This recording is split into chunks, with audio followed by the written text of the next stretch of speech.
بسم اللہ الرحمن الرحیم۔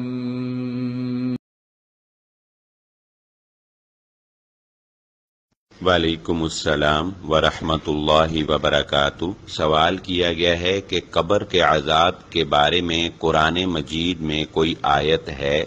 جی ہاں، سورۃ المؤمن اور جسے سورۃ الغافر بھی کہا جاتا ہے، آیت نمبر 46 نمبر آیت میں اللہ رب العزت فرماتے ہیں، النار یعرضون علیہا غدوا وعشیا ویوم تقوم الساعہ ادخلوا آل فرعون اشد العذاب، کہ آگ ہے جس کے سامنے یہ ہر صبح اور شام لائے جاتے ہیں، وَيَوْمَ تَقُومُ السَّاعَةُ، اور پھر جس دن قیامت قائم ہوگی اللہ رب العزت کا حکم ہوگا، ادخلوا آل فرعون، فرعونیوں کو داخل کر دو، اشد العذاب، سخت ترین عذاب میں۔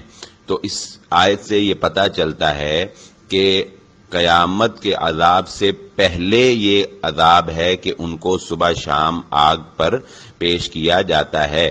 تو اس آیت مبارکہ اور اس سے پہلے، قیامت سے پہلے ہم جانتے ہیں جو زندگی ہے وہ برزخ کی زندگی ہے، جسے ہم قبر کی زندگی کہتے ہیں۔ تو وہ زندگی ہے جس میں کہ گناہ گاروں کو جو ہے وہ سزا ہے، اور نیکوکاروں کے لیے ان کی جو قبر ہے وہ جنت کے باغیچوں میں سے ایک باغیچہ ہے۔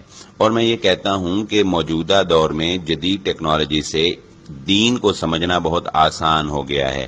مثال کے طور پہ اگر کوئی یہ کہتا ہے کہ دیکھیے قبر میں، ایک ہی قبر میں 10 12 یہ چلے 70 افراد کو دفن کر دیا جاتا ہے، اب ان میں سے ایک نیک ہے ایک بد ہے، تو دونوں کو ایک ساتھ کیسے عذاب ہو سکتا ہے؟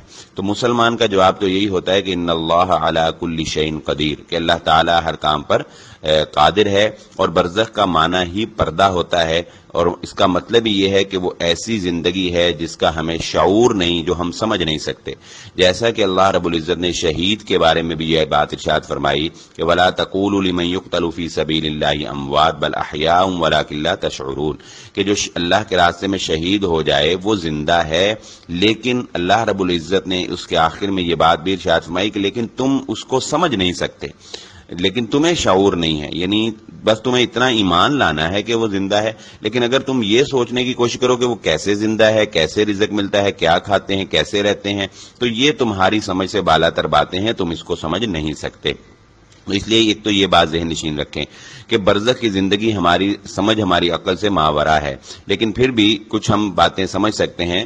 تو اگر کوئی یہ کہتا ہے کہ ایک ہی قبر میں دو، ایک نیکوکار ایک بد، تو دونوں کو الگ الگ عذاب کیسے ہوگا؟ تو آج کی اس جدید دور میں اس کو سمجھنا بہت آسان ہے کہ دیکھیں، ہمارے ہاں ایک جدید ایجاد ہے اوون، جسے ہم بولتے ہیں، جس میں ہم چیزیں گرم کرتے ہیں۔ جب آپ ایک برتن میں چیز ڈال کر، سالن ڈال کر اس کو اوون میں رکھتے ہیں اور گرم کرتے ہیں، وہ برتن گرم نہیں ہوتا لیکن سالن گرم ہو جاتا ہے۔ تو اب بتائیں یہ کیسے ہو گیا؟ یعنی برتن تو نہیں گرم ہوتا، سالن اندر کیسے گرم ہو گیا؟ تو یہ انسان نے اپنی معمولی سی عقل سے اتنی زبردست چیز ایجاد کر لی ہے، تو اللہ رب العزت کی قدرت کا عالم کیا ہوگا؟ تو وہ تو ایک ہی اس قبر میں برتن سمجھ لیں، اور اس میں ایک کو عذاب ہو رہا ہے، ایک گرم ہو رہا ہے اور ایک نہیں ہو رہا۔ تو اللہ تعالیٰ کے لیے کچھ بھی مشکل نہیں، تو انسان کو ہیلے بہانے نہیں کرنے چاہیے، اس کو ایمان لانے کی طرف جو ہے وہ رغبت رکھنی چاہیے۔ امید ہے بات سمجھ میں آ گئی ہوگی، واللہ اعلم۔